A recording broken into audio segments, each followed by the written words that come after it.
6টা দোয়া এবং জিকির আছে, যেই দোয়া জিকিরগুলো কোরআন হাদিসে বর্ণিত সকল দোয়া জিকিরের খোলাসা, সারমর্ম এবং নির্যাস। এই 6টাকে যদি কোনো মুসলমান নিয়মিত আঁকড়ে ধরে, তাহলে কোরআন এবং হাদিসের যত দোয়া এবং জিকির আছে কেমন যেন তার নির্যাসটা নিয়মিত সে আমল করলো। বলবো সেগুলা। এই 6টা দোয়া এবং জিকিরের মধ্যে সর্বপ্রথম হলো নবী করিম সাল্লাল্লাহু আলাইহি সাল্লামের প্রতি দুরূদ প্রেরণ করা। নবীজি সাল্লাল্লাহু আলাইহি সাল্লামের প্রতি দুরূদ প্রেরণ করার আমল এরকম আমল, আপনি যদি সারা দিনে শুধুমাত্র নবীজির প্রতি দুরূদ প্রেরণ করার আমলটাই জিকির হিসাবে সবচেয়ে বেশি করেন, দোয়া হিসাবে যদি এটাই আপনি সারাদিন করতে থাকেন, তো আপনার জন্য যথেষ্ট হবে। আল্লাহর কাছে আর কিছু না চাইলেও চলবে, আর কিছু না চাইলেও চলবে। দুরূদ মানে হলো নবীজির জন্য দোয়া করা। ভাই, আল্লাহ তার হাবিবকে রহম করবেন, আপনার আমার দোয়ার দিকে আল্লাহর তাকানোর কোনো ঠেকা আছে? নবীজি কি আমাদের দোয়ার কোনো মুখাপেক্ষী? কিন্তু আমরা তার জন্য দোয়া করলে ওই চান্সে আল্লাহ তাআলা আমাদের প্রতি অনুগ্রহ করবেন। একবার না, আপনি নবীজির প্রতি একবার রহমতের দোয়া করবেন, একবার দুরূদ পাঠ করবেন। মান সাল্লা আলাইয়া মাররাতান সাল্লাল্লাহু আলাইহি আশরা, নবীজি সাল্লাল্লাহু আলাইহি সাল্লাম বলেছেন, একবার আমার জন্য তোমরা দোয়া করলে, আমার প্রতি দুরূদ পাঠ করলে, আল্লাহ তাআলা তোমাদের জীবনে 10 বার 10 জায়গায় 10 টাইমস তোমাদের উপরে আল্লাহ তাআলা অনুগ্রহ করবেন। আপনি টেরও পাবেন না কত জায়গায় আল্লাহ অনুগ্রহ করেছেন। আল্লাহ বাঁচাই দিয়েছেন, একটুর জন্য শেষ হয়ে যান নাই। ওই যে দুরূদ পড়ছেন, আল্লাহ তাআলা রক্ষা করছে, আপনি খবরও নাই। আল্লাহ তাআলা আপনার প্রতি বিশাল একটা দান করছে, আপনি লক্ষ্য করেন নাই। ওই যে দুরূদ পড়ছেন একবার, 10 বার রহমত হবে। এভাবে যত দুরূদ পড়বে সে তত রহমত এবং অনুগ্রহ পাবে। এক সাহাবী বলেছেন, ইয়া রাসূলুল্লাহ, আমি আমার দোয়ার কত অংশ আপনার জন্য রিজার্ভ রাখবো? আমি তো আল্লাহর কাছে অনেক কিছু চাইবো, অনেক কিছু নিবেদন করব, আপনার জন্য যেন আল্লাহ রহমত নাজিল করে, এটাই হলো দুরূদ। এই দুরূদটা আমি কি পরিমাণ রাখবো? 4 ভাগের 1 ভাগ, 3 ভাগের 1 ভাগ, অর্ধেক? এরপরে সাহাবী বলছেন, আসলে যদি সবগুলোই করি, উনি এক একটা পার্সেন্টেজ বলছেন, আর নবী করিম সাল্লাল্লাহু আলাইহি সাল্লাম বলছেন যে, তাকে বোঝাচ্ছেন যে আরো বেশি করতে পারলে ভালো হয়। তো সাহাবী বাড়াইতে বাড়াইতে শেষ পর্যন্ত বলেন যে, আমার দোয়া যদি সবগুলো আপনার জন্য করি, আমি যদি আর কোনো দোয়া না করি, শুধু আপনার জন্যই দোয়া করি, নবী করিম সাল্লাল্লাহু আলাইহি সাল্লাম তাকে সুসংবাদ দিলেন যে, তাহলে তোমার আর কোনো সমস্যা থাকবে না, সব সমস্যা দূর হয়ে যাবে, তোমার কোনো পেরেশানি থাকবে না। ভাইরা আমার, দুরূদের আমল এমন একটা আমল যে আপনার জীবনে কোনো বিপদ, কোনো মুসিবত, কোনো পেরেশানি, কোনো সমস্যা দেখা দিয়েছে, আপনি যদি দুরূদ পড়তে থাকেন, কোনো কিছু মনে আসছে না, অনেক সময় ছাত্র জিজ্ঞেস করে, ভাই পরীক্ষার হলে পড়া ভুলে গেছি, কি করব? আমি কি, দুরূদ পড়া শুরু করেন। আরবদেরকে দেখা যায় কোনো কিছু ভুলে গেলে তারা বলে আল্লাহুম্মা সাল্লি আলা মুহাম্মদ, আল্লাহুম্মা সাল্লি আলা মুহাম্মদ, এটা শুরু করে তারা। কারণ নবী করিম সাল্লাল্লাহু আলাইহি সাল্লাম এর হাদিস থেকে স্পষ্টভাবে, একটি নয় বহু হাদিস থেকে প্রমাণিত, যে ব্যক্তি দুরূদটা নিয়মিত পাঠ করবে, সালাত আলা নবীটাকে যে ব্যক্তি আঁকড়ে ধরবে, সব সময় তার মুখ থেকে সালাত সালাত সালাম চলতে থাকে, এই ব্যক্তির সকল গুনাহ আল্লাহ মাফ করে দিবেন, সকল পেরেশানি আল্লাহ তাআলা মুক্ত করে দিবেন। ভাইরা আমার, দুরূদের আমলটা এত গুরুত্বপূর্ণ আমল, এটা আমরা করি এখন। অনেকে আছেন যে আনুষ্ঠানিকতা যখন থাকে দুরূদের, মিলাদের, তখন একটু সালাত আলা নবী যেভাবে করেন, আর বাকি অনেকে আছেন যেগুলো করারও কোনো খোঁজ খবর নাই। দুরূদ বেশি বেশি করে পাঠ করবো তো ইনশাআল্লাহ। সবচেয়ে শ্রেষ্ঠ দুরূদ, সবচেয়ে উত্তম দুরূদ হলো দুরূদ ইব্রাহিম, যেটা নামাজে পড়েন। আর সবচেয়ে সংক্ষিপ্ত দুরূদ হলো সাল্লাল্লাহু আলাইহি ওয়াসাল্লাম। এছাড়া নবীজির প্রতি দোয়ামূলক যে কোনো দুরূদই আল্লাহর কাছে গ্রহণযোগ্য হতে পারে, যদি দুরূদের অর্থের মধ্যে, কথা বলার মধ্যে খারাপ কিছু না থাকে। দুরূদের নামে অনেকগুলো দুরূদ প্রচলিত আছে বিভিন্ন বই পুস্তকে, অমুক দুরূদ পড়লে অমুক এত নেকি হয়, বা অমুক দুরূদ পড়লে এতবার পড়লে ওই বিপদ দূর হয়। এগুলো কোনো হাদিস নির্দেশিত না, এগুলো হয়তো কারো তাজরিবা, অভিজ্ঞতা নির্ভর। কিন্তু হাদিস নির্দেশিত দুরূদ হলো দুরূদ ইব্রাহিম, আর সবচেয়ে সংক্ষিপ্ত দুরূদ হলো সাল্লাল্লাহু আলাইহি সাল্লাম। অর্থের ভিতরে যদি খারাপ কিছু, শিরকের কিছু না থাকে, নবীকে আবার আল্লাহর পর্যায়ে পৌঁছানোর মতো গোমরাহি যদি না থাকে দুরূদের অর্থের মধ্যে, তাহলে যে কোনো দুরূদই আপনি আল্লাহর কাছে পেশ করতে পারেন। তাহলে 6টা দোয়া হলো কোরআন হাদিসের শত শত সহস্র দোয়ার নির্যাস এবং খোলাসা। তার 1 নম্বর হলো দুরূদের আমল। করব না বেশি বেশি ইনশাআল্লাহ? আমার জীবনে বহুবার এমন হয়েছে, বহুবার এমন এমন বিপদ যে দেয়ালে পিঠ ঠেকে গেছে, এখান থেকে উদ্ধারের কোনো পথ আর চোখের সামনে দেখা যাচ্ছে না। আমি এই আমলটি, এর পাশাপাশি ইস্তেগফারের আমল যেটা দ্বিতীয় নম্বরে বলবো আমি, এই দুটি আমল কন্টিনিউয়াসলি করে গেছি, হরদম প্রতি নিঃশ্বাসে নিঃশ্বাসে, বাস টয়লেটের টাইম বাদে বাকি ফুল টাইম এটা দুরূদ এবং ইস্তেগফার অব্যাহত রাখছি। আল্লাহ তাআলা এমন ভাবে অলৌকিক ভাবে উদ্ধার করেছেন যে আমার কল্পনায়ও আসে না যে এখান থেকে এভাবে হেল্প হতে পারে। ভাইরা আমার অভিজ্ঞতার 2 পয়সার কোনো মূল্য নাই। আমার অভিজ্ঞতা কি আসলো না আসলো এটাতে কিছু আসা যায় নাই। রহমতুল লিল আলামিন আল্লাহর রাসূল আল্লাহর নবী ওয়াদা করেছেন যে আপনার পেরেশানি দূর হবেই হবে ইনশাআল্লাহ। অতএব দুরূদের আমল বেশি বেশি করব না ইনশাআল্লাহ। নাম্বার 2, ইস্তেগফার। ইস্তেগফার ইস্তেগফার এটাও বেশি বেশি করতে হবে, দুরূদও বেশি বেশি করতে হবে। দুরূদের ব্যাপারে নবী করিম সাল্লাল্লাহু আলাইহি সাল্লাম এক হাদিসে বলেছেন, আকসিরু আলাইয়া মিনাস সালাতি মিন ইয়াউমিল জুমআতি ওয়া লাইলাতিল জুমআহ। জুমার রাতে আর জুমার দিনে, অর্থাৎ বৃহস্পতিবার দিবাগত রাত আর জুমার দিন শুক্রবার, এই সময়গুলোতে তোমরা আমার প্রতি বেশি বেশি দুরূদ পাঠ করো। এই যে নবীজি বলছেন বেশি বেশি পাঠ করো, তাহলে দুরূদটা বেশি বেশি পাঠ করতে হবে। ঠিক একইভাবে 2 নম্বর যেটা, দ্বিতীয় আমল যেটা ইস্তেগফার, এটাও বেশি বেশি করতে হবে। কারণ ইস্তেগফার সম্পর্কে কোন হাদিসের ভাষ্যের মধ্যে মান লাজিমাল ইস্তেগফার ভাষ্য এসেছে, অর্থাৎ যে ব্যক্তি ইস্তেগফারকে আঁকড়ে ধরবে, এটাকে কন্টিনিউয়াসলি করবে, ইস্তেগফার কখনো ছাড়বে না, সবসময় তার মধ্যে ইস্তেগফার অব্যাহত থাকবে, ওই ব্যক্তিকে আল্লাহ রাব্বুল আলামিন বিভিন্ন পেরেশানি থেকে সারপ্রাইজড হওয়ার মতো এমন এমন পথ বের করে দিবে যে সে চিন্তাও করে নাই। তার পেরেশানি থেকে মুক্তির পথ আল্লাহ তাআলা দেখায় দিবেন। ইস্তেগফার কিভাবে করবেন ভাই? ইস্তেগফার এমন একটা আমল, এটা ছাড়া তো আমাদের উপায় নাই ভাই। ইস্তেগফার আমাদের দুনিয়ার পেরেশানি দূর করবে, আখিরাতের পেরেশানি দূর করবে। দুনিয়ার পেরেশানি আমাদের বিপদ আপদ মুসিবত, এগুলো রিজিকের অনটন অভাব এগুলা, আর আখিরাতের পেরেশানি হলো আমাদের পাপ গুনাহ এগুলা। কোরআনে কারিমে আল্লাহ রাব্বুল আলামিন সূরা নূহের মধ্যে আল্লাহ নবী নূহ আলাইহিস সালাম তার সম্পর্কে বলছেন, ফাকুলতুস্তাগফিরু রাব্বাকুম ইন্নাহু কানা গাফফারা ইউরসিলিস সামাআ আলাইকুম মিদরারা ওয়া ইউমদিদুকুম বিআমওয়ালিন ওয়া বানিন ওয়া ইয়াজআল লাকুম জান্নাতিন ওয়া ইয়াজআল লাকুম আনহারা। তিনি বলেন, আমি বলেছি আমার জাতিকে তোমরা ইস্তেগফার কাছে ইস্তেগফারটা করতে থাকো। রুটি রুজি নাই, চাকরি নাই, ইনকাম নাই, ব্যবসা খারাপ যাচ্ছে, পেরেশানি হচ্ছে, ইস্তেগফার ধরো, কি হবে? ইন্নাহু কানা গাফফারা। যদি ইস্তেগফার করো, 1 নম্বর লাভ হলো আল্লাহ মাফ করে দিবেন গুনাহ। ইউরসিলিস সামাআ আলাইকুম মিদরারা, যাতে ফসল ভালো হয়, রিজিক ভালো হয়, সেই ব্যবস্থা আল্লাহ করবেন। ওয়া ইউমদিদুকুম বিআমওয়ালিন ওয়া বানিন, ছেলে মেয়ে হয় না অথবা ভালো ছেলে মেয়ে নাই, আল্লাহ তাআলা নেক সন্তান দিয়ে তোমাকে শক্তিশালী করবেন, সম্পদ দিয়ে শক্তিশালী করবেন। ওয়া ইয়াজআল লাকুম জান্নাতিন ওয়া ইয়াজআল লাকুম আনহারা, আল্লাহ তাআলা প্রসবন দিবেন, ফসল দিবেন, বরকত দিবেন রুজিতে। কিসের মাধ্যমে? ইস্তেগফার। কিসের মাধ্যমে ভাই? ইস্তেগফার। আহা, ইস্তেগফারের আমল আমাদের দেশে মানুষ আমরা জানি না ভাই।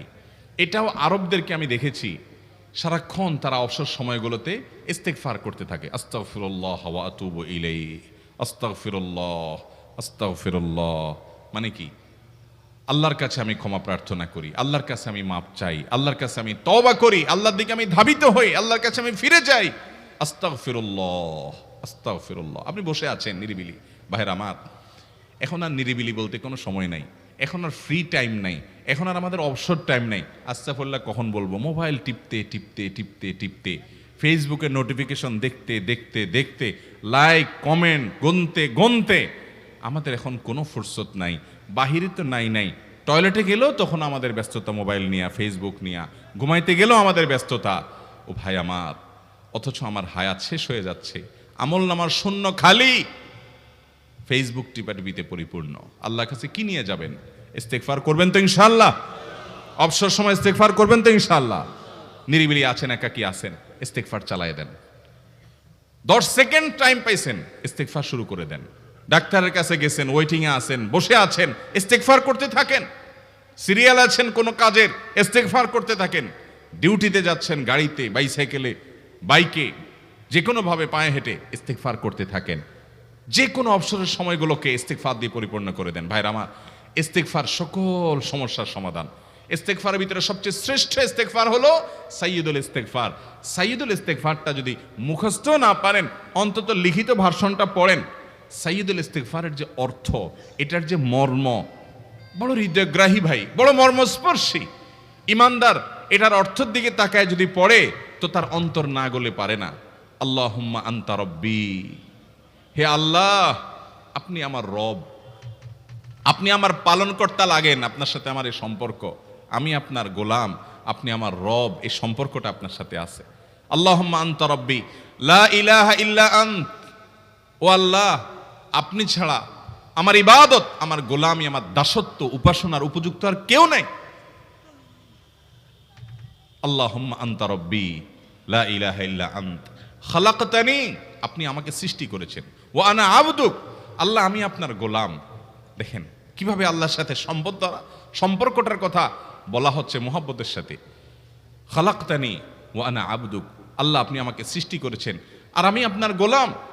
ওয়া আনা আলা আহদিকা ওয়া ওয়া'দিকা মাস্তাতা'তু, আল্লাহ আপনার সাথে যে অঙ্গীকার করেছিলাম, আলাস্তু বিরব্বিকুম, আপনি জিজ্ঞেস করেছেন।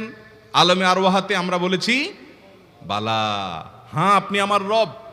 আপনাকে রব হিসাবে স্বীকৃতি দিয়ে আপনার গোলামি করার যে অঙ্গীকার আমরা করেছি, কালিমাতুশ শাহাদা যে আমরা পাঠ করেছি, এই যে আপনার সাথে কৃত অঙ্গীকার, রব হিসাবে স্বীকৃতি দেওয়ার পর, গোলাম হিসাবে মেনে নেওয়ার পর, আমি আপনার যে গোলামি করার কথা ছিল, ওয়া আনা আলা আহদিকা ওয়া ওয়া'দিকা মাস্তাতা'তু, যতটুকু পারছি আমি সে ওয়াদার উপরে থাকার চেষ্টা করছি আল্লাহ। ওয়া আনা আলা আহদিকা ওয়া ওয়া'দিকা মাস্তাতা'ত আবুউ লাকা বিনি'মাতিকা আলাই, আল্লাহ আমি স্বীকার করি আপনি আমার প্রতি অনেক নিয়ামত দিয়েছেন, অনেক নিয়ামত দিয়েছেন, এটা আমি স্বীকার করি। ওয়া আবুউ লাকা বিযামবি, আর আমি এও স্বীকার করি যে আল্লাহ অনেক অপরাধ, অনেক পাপ আমার দ্বারা হয়ে গেছে। ফাগফিরলি, অতএব আপনি আমাকে মাফ করে দেন। ফাইন্নাহু লা ইয়াগফিরুয যুনুবা ইল্লা আনতা, কারণ আপনি ছাড়া আর কেউ গুনাহ ক্ষমা করতে পারবে। ভাইরা আমার, অর্থের দিকে লক্ষ্য করে করে, মর্মটা বুঝে বুঝে একটু সাইয়্যিদুল ইস্তেগফার পড়েন।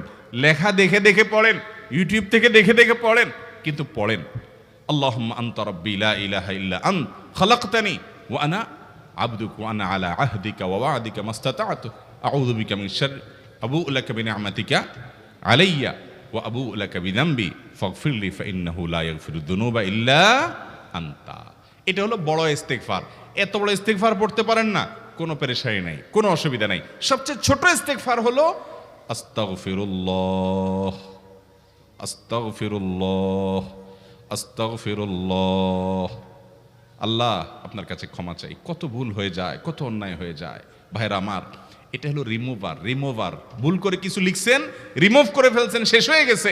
আপনি ঘন ঘন ইস্তেগফার পড়তে থাকেন, অগণিত ভুল হয়, অগণিত ত্রুটি হয়, বারবার ইস্তেগফার এগুলোকে সবগুলোকে শেষ করে দেয়। ভাইরা আমার, নিরাপত্তা এনে দেয়। আল্লাহ কোরআনে কারিমে বলেছেন যে আপনার রব আপনার কওমের প্রতি আযাব নাজিল করবেন না যদি আপনি থাকেন। আর যদি তারা ইস্তেগফারে রত রাখে, তাহলে গণ আযাব আল্লাহর পক্ষ থেকে আসবে। অতএব ভাইরা আমার, ইস্তেগফার বেশি বেশি করতে হবে। 6টা আমল, 6টা জিকির, দোয়া হলো শত শত হাজার দোয়া এবং জিকিরের সান্নিধ্যাসের। দ্বিতীয়টা হলো ইস্তেগফার।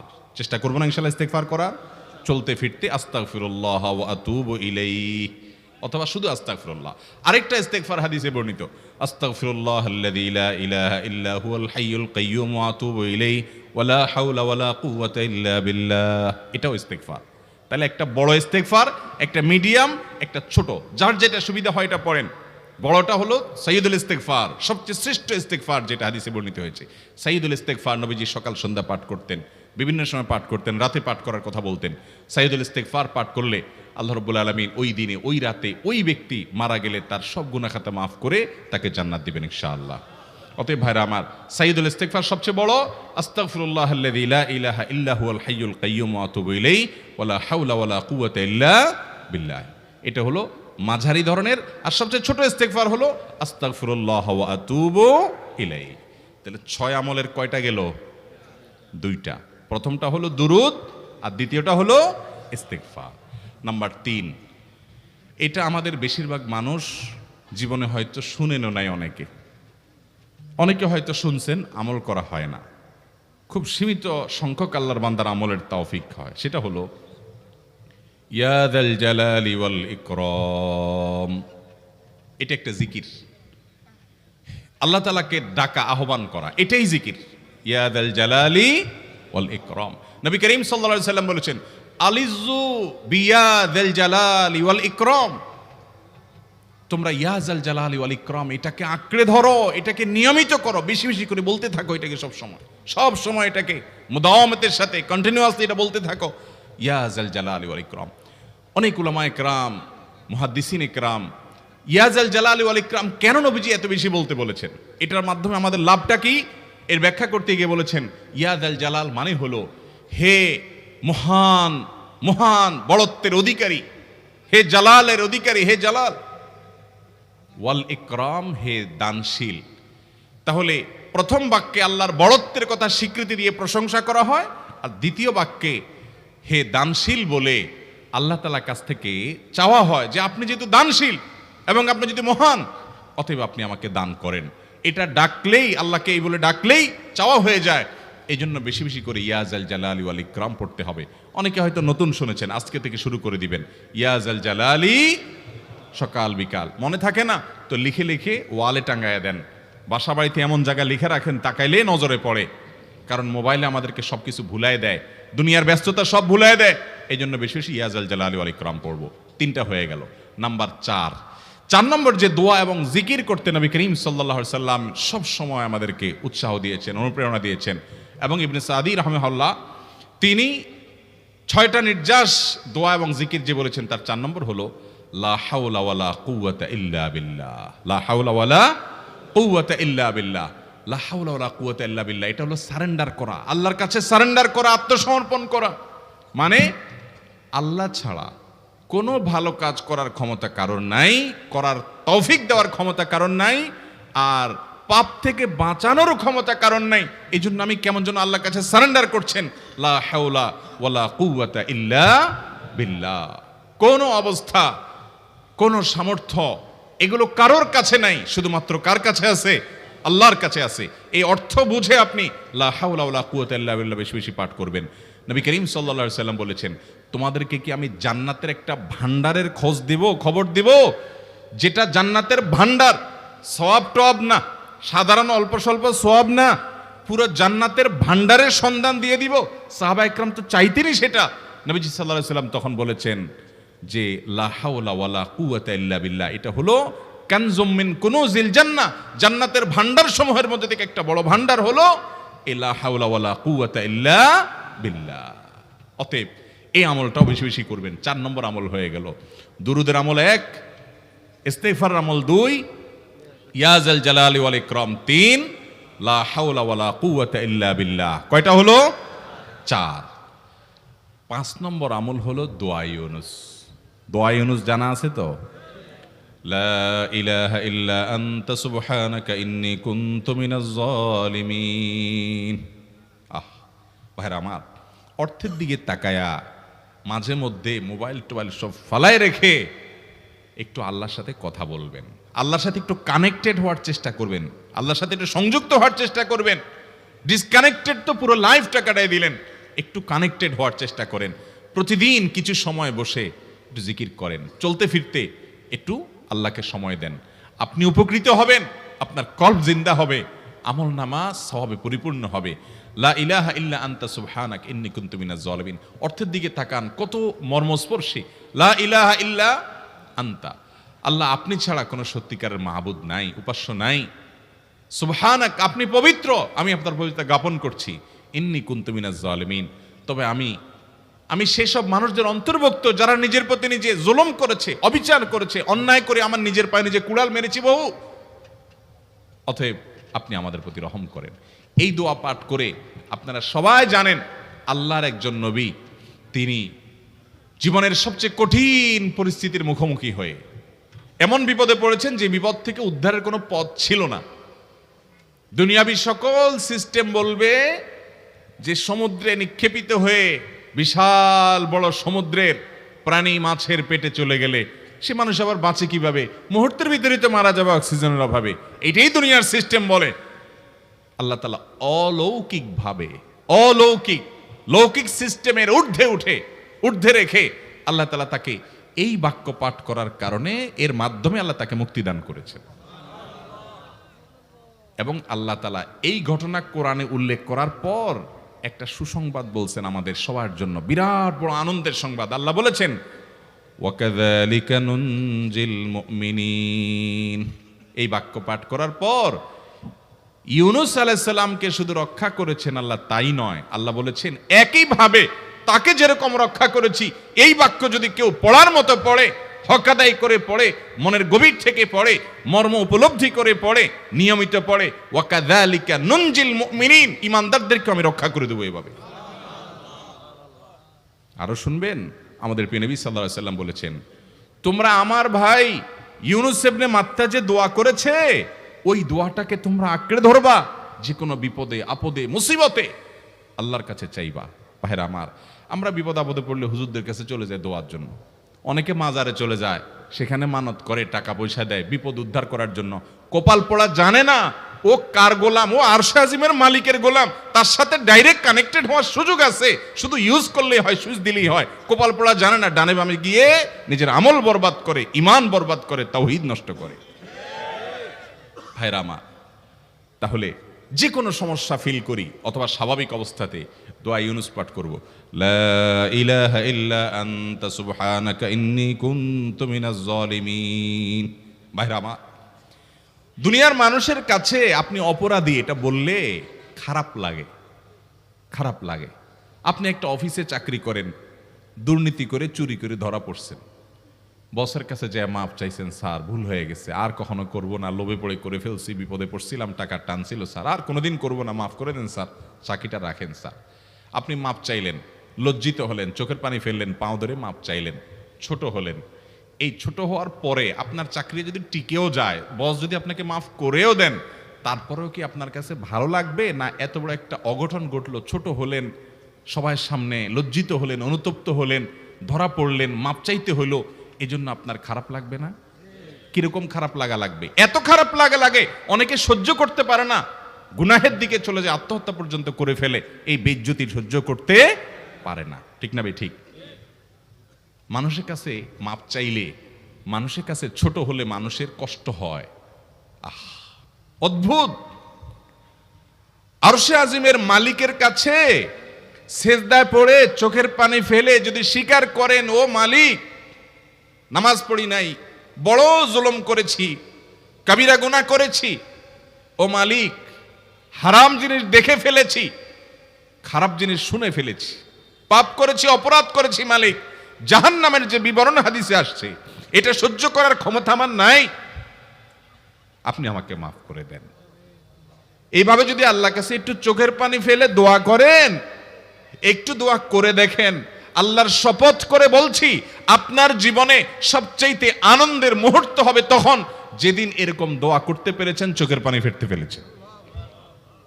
দুনিয়ার মানুষের কাছে ছোট হলে মানুষের মনটা সংকীর্ণ হয়, ছোট হয়, মানুষ অপমান বোধ করে, খারাপ লাগে। মালিকের কাছে যদি কেউ মাপ চায়, চোখের পানি ফেলে, ইস্তেগফার করে, ছোট হয়, তাহলে তার অন্তরে আরো আনন্দ অনুভব হয়। সালহাতু সঙ্গে বুদি দিল খরাশ, আজমোদে এক জামানা খাকে বাস। পাথর হয়ে বহুকাল ছিলে ভাই, কিছু কালের জন্য একটু মাটি হও, আসো, একটু মাটি হয়ে দেখো। পাথর হয়ে তুমি যতটা আনন্দিত হয়েছো, পুলকিত হয়েছো, পরিতৃপ্ত হয়েছো, আরশে আজিমের মালিকের শপথ করে বলছি, আল্লাহর কাছে মাটি হয়ে, ছোট হয়ে, তুচ্ছ হয়ে, অপমানিত হয়ে, ক্ষমা চেয়ে, ইস্তেগফার করে তুমি যখন লা ইলাহা ইল্লা আনতা সুবহানাকা ইন্নী কুনতু মিনাজ জালিমিন, নিজে পাপ করেছো এটা স্বীকার যখন করবে, তখন আল্লাহ তাআলা শুধু মাফ করবেন না, তোমাকে ঈমানের স্বাদ দিবেন, তুমি সাথে সাথে অন্তরে সেটা অনুভব করবা। ভাইরা আমার, আল্লাহর দিকে ধাবিত হব তো ইনশাআল্লাহ? গুনাহের, পাপের, অপরাধের পথ ছেড়ে আসবো তো ইনশাআল্লাহ? লা ইলাহা ইল্লা আনতা সুবহানাকা ইন্নী কুনতু মিনাজ জালিমিন। কোরআন হাদিসের নির্যাসের 5 নম্বর আমল দোয়া ইউনুস। নবীজি সাল্লাল্লাহু আলাইহি সাল্লাম বলেছেন, আমার ভাই ইউনুস আলাইহিস সালাম তিনি আল্লাহর কাছে এটা পড়ে যেরকম বিপদ থেকে রক্ষা পেয়ে গেছেন, তোমরা আমার ভাই ইউনুস আলাইহিস সালামের দোয়াটা বেশি বেশি পড়বা, ওইটাকে তোমরা আঁকড়ে ধরবা, তোমাদেরকে আল্লাহ তাআলা উদ্ধার করবেন। আল্লাহ কোরআনে ওয়াদা করেছেন, ওয়া কাযালিকা নুনজিল মুমিনিন, এভাবে আমি ঈমানদারদেরকে রক্ষা করব। অতএব ভাইরা আমার, বিপদ আপদে ওই মাজারে দৌড় দিবেন না, হুজুরের কাছে দোয়া চান, এটাতে দোষের কিছু নাই, কিন্তু সবকিছুর আগে আপনি নিজে নিজের মালিকের কাছে চান। আমরা অনেকে দোয়া করি না, কেন করি না? আমরা মনে করি যাই রে, আমি এত গুনাহগার মানুষ, আমার দোয়া কবুল হবে, এই জন্য হুজুরের কাছেই শুধু যায়, যে হুজুর যদি কিছু বলে দেয়। আল্লাহর কাছে ডাইরেক্ট চাইলে যে পাওয়া যাবে, এটা অনেক মুসলমান বিশ্বাস করে না, ভালো করে জানে না। ভাইরা আমার, আল্লাহ কোরআনে বলেছেন, উদউনি আস্তাজিব লাকুম, তোমরা আমার কাছে দোয়া করো, আমি কবুল করব, ওয়াদা করেছেন আল্লাহ তাআলা। আমার রব কি ওয়াদার খেলাফ করে? আমাদের রব ওয়াদার খেলাফ করে? ইন্নাহু লা ইউখলিফুল মিআদ, তিনি ওয়াদার খেলাফ করেন না। তিনি বলেছেন তোমরা দোয়া করো, হালাল বক্ষণ থাকে, যদি হালাল উপার্জন যদি থাকে, শরীরে যদি হারাম যদি না থাকে, শর্ত আদায় করে দোয়া যদি করেন, দোয়া করে আবার হুলস্থুল যদি না করেন, তাড়াহুড়ো যদি না করেন, দোয়া করে আল্লাহর কাছে দরখাস্ত জমা দিয়ে দেন, দুরূদ পাঠ করেন, শর্ত আদায় করে দোয়া করেন, আপনি যত অপরাধী হন, যত গুনাহগার হন, যত পাপিষ্ঠ হন, আল্লাহ আপনার দোয়া কবুল করবে। আচ্ছা ভাই, আমরা যত খারাপ হই, আপনি নামাজ পড়েন না, আপনি ফিল্ম দেখেন, আপনি হারাম জিনিস দেখেন, আপনি অনেক খারাপ কাজ করেন, গালিগালাজ করেন, মানুষের হক মারেন, যত খারাপ আপনি হন, আপনি ইবলিসের চেয়ে বেশি খারাপ হতে পারবেন? ইবলিসের চেয়ে বেশি খারাপ হওয়ার সুযোগ আছে? খারাপের বাপ সে, তার মতো খারাপ তো আপনি চাইলেও হতে পারবেন না, ঠিক না ভাই? ঠিক। আচ্ছা, এই ইবলিস আল্লাহর কাছে দোয়া করছে কখন? এমন সময় যখন আল্লাহ তাকে নির্দেশ করছে সেজদা করো, আদমের সম্মানে। সেই নির্দেশ সে লঙ্ঘন করেছে, ডাইরেক্ট আল্লাহর সামনে সরাসরি লঙ্ঘন, সরাসরি বিদ্রোহ। আপনার সামনে আপনার ছেলে, আপনার কর্মচারী, আপনার কাজের লোক ডাইরেক্ট যদি একটা জিনিস বলে পারবো না, কি পরিমাণ মেজাজ আপনার গরম হবে চিন্তা করেন। অথচ আপনিও মানুষ, সেও মানুষ, আর আল্লাহ হলেন সৃষ্টিকর্তা, এ হলো সৃষ্টি। সে যুক্তি দেখায়, খালাক্তানি মিন নার ওয়া খালাক্তাহু মিন তিন, আমারে আগুন থেকে তৈরি করছেন, তারে মাটি থেকে তৈরি করছেন, আমি কেন তারে সিজদা করব? তর্ক যুক্তি হাজির করে আল্লাহর নির্দেশকে আল্লাহর সামনে লঙ্ঘন করেছে। কত ডেঞ্জারাস সিচুয়েশন বুঝেন, কি পরিমাণ রাগ আল্লাহ রাব্বুল আলামিন হওয়ার কথা। তার তো গুণবাচক নাম শুধু রহমান রহিম না, তার গুণবাচক নাম আছে কি? কাহার, জব্বার। তো আল্লাহ রাব্বুল আলামিনের এই গুণবাচক নামও তো আছে। তিনি হচ্ছে প্রচন্ড রকমের কাহারের অধিকারী। তো আল্লাহর সামনে ডাইরেক্ট তার আদেশকে লঙ্ঘন করেছে, হঠকারিতা দেখিয়েছে, অহংকার করেছে, দম্ভ দেখিয়েছে, এত বড় বেয়াদবি করেছে। ওই টাইমে আল্লাহ তাআলা তো রাগ হওয়ার কথা। ওই রাগের সময়, ওই কঠিন সময় ইবলিস যখন আল্লাহ তাকে বললেন, যাও ফখরুজ মিনহা ফাইন্নাকা রাজিম, জান্নাত থেকে বের হও, তুমি বিতাড়িত, আল্লাহ রাগ হয়ে তাকে জান্নাত থেকে বের করে দিলেন। ভাইরা আমার, এই রকম সময় পর্যন্ত ইবলিস দোয়া করে বসছে। কি দোয়া করছে? রব্বি আনজিরনি ইলা ইয়াউমি ইউবআসুন, আল্লাহ আমাকে সুযোগ দেন, কিয়ামত পর্যন্ত হায়াতটা দেন আমারে, দোয়া করে বসছে। কিন্তু আল্লাহ তাআলা কি করছেন? আল্লাহ বলছেন, তো বড় সাহস তোর বেটা, মাত্র সিজদা করতে বলছেন করলি না, কমবখত, আবার দোয়া করস? আল্লাহ সেটা বলেন নাই। আল্লাহ কি করছেন? ইন্নাকা মিনাল মুনজারিন, যাও তোমাকে সুযোগ দেয়া হলো। সুবহানাল্লাহ। ইবলিস যদি আল্লাহর রাগ হওয়ার মতো সময়ে, ক্রোধ হওয়ার মতো সময়ে আল্লাহর সামনে আল্লাহর সরাসরি অবাধ্য হয়ে আল্লাহ তাকে বের করে দিচ্ছেন, বিতাড়িত শয়তানকে, ওই টাইমে যদি দোয়া করার পর ইবলিসের দোয়া কবুল হয়, ও মুসলমান, আপনি আল্লাহর গোলাম হিসেবে নিজেকে স্বীকার করেন, আপনি যত পাপিষ্ঠ হন না কেন, আপনার দোয়া কেন কবুল হবে না? আল্লাহর কাছে দোয়া করবো না ইনশাআল্লাহ? ইবলিসই আমাদেরকে বুঝায়, ফুসলায়, তুই কোন মুখে দোয়া করবি আল্লাহর কাছে? তোর নামাজের ঠিক নাই, তোর ইবাদতের ঠিক নাই, এত আকাম কুকাম করস ফেসবুকে, ইউটিউবে, তোর মতো 2 নম্বর একটা মানুষ, কোন মুখে আল্লাহর কাছে দোয়া করবি? থাক, দোয়া করিস না, আমি কেমনে এই মুখ নিয়ে দোয়া করবি? এটা যখন আপনার মনের ভিতরে আসে, তখন বুঝবেন যে মিস্টার ইবলিস অ্যাক্টিভ হয়ে গেছে আপনার শরীরে। কথা কি বুঝাতে পারছি? আল্লাহর কাছে দোয়া করবেন তো ইনশাআল্লাহ। এই 6টা দোয়া জিকিরের 5 নম্বর দোয়া ইউনুস, অর্থ সহকারে বুঝে বুঝে আল্লাহর কাছে চাইবেন এবং দোয়া করবেন। 6 নম্বর হলো সুবহানাল্লাহ, আলহামদুলিল্লাহ, লা ইলাহা ইল্লাল্লাহ, আল্লাহু আকবার। এই বাক্যগুলো দেখবেন ঘুরে ফিরে নবী করিম সাল্লাল্লাহু আলাইহি ওয়াসাল্লাম সারাদিন পড়তেন। 5 ওয়াক্ত নামাজের পরে 33 বার দেখবেন। আবার দেখবেন সকাল সন্ধ্যায় সুবহানাল্লাহি ওয়া বিহামদি 100 বার, সুবহানাল্লাহি ওয়াল হামদুলিল্লাহি আল্লাহু আকবার 100 বার। আবার এগুলো মাঝে মধ্যে 10 বার, রাতের শোয়ার সময় 33, 34 বার। বিভিন্ন সময় দেখবেন ঘুরে ফিরে এই সুবহানাল্লাহ, আলহামদুলিল্লাহ, লা ইলাহা ইল্লাল্লাহ, আল্লাহু আকবার, এগুলো একটা মিজানের পাল্লাকে পরিপূর্ণ করে দেয়। কোনোটা আসমান এবং জমিনের মধ্যবর্তী জায়গায় সওয়াব দিয়ে পরিপূর্ণ করে দেয়। এত বেশি ফজিলতপূর্ণ জিকির। এই জন্য পুরো কোরআন হাদিসের দোয়া এবং জিকিরের নির্যাসের শেষ এবং 6 নম্বর হলো বেশি বেশি করে দিন রাত 24 ঘন্টা যখন সুযোগ পাবেন, যেখানে যেখানে হাদিসে যে সংখ্যা বলা আছে ওটাতে করবেনই, ওর বাইরেও বেশি বেশি করে সুবহানাল্লাহ, আলহামদুলিল্লাহ, ওয়ালা ইলাহা ইল্লাল্লাহ, আল্লাহু আকবার বেশি বেশি করব না ইনশাআল্লাহ। আবারও বলছি, পুরো কোরআন হাদিসের দোয়া এবং জিকিরের নির্যাস 6টির একটি হলো, এটি ইবনে সাঈদী রাহিমাহুল্লাহর গবেষণা, তার গবেষণার আলোকে তিনি এটা পেশ করেছেন। এটি আবার কোনো হাদিস থেকে নির্যাস বের করে দেওয়া হয়েছে সে নয়, এটা একজন মুফাসসিরের গবেষণা। তিনি বলেছেন কোরআন হাদিসে যত দোয়া বলা হয়েছে সবগুলার মর্ম কথা এর মধ্যে চলে আসে। তাছাড়া নবী সাল্লাল্লাহু আলাইহি ওয়াসাল্লাম এবং কোরআনে এইগুলাকে বেশি বেশি করতে বলেছেন। আলিজ্জু, আকফিরু, মান লাজিমা, এই শব্দগুলো ব্যবহার করা হয়েছে। এই জন্য এগুলো বেশি বেশি করে করতে হবে। এই যে শেষেরটা নবী সাল্লাল্লাহু আলাইহি ওয়াসাল্লাম সবসময় বিভিন্ন জায়গায় করতেন।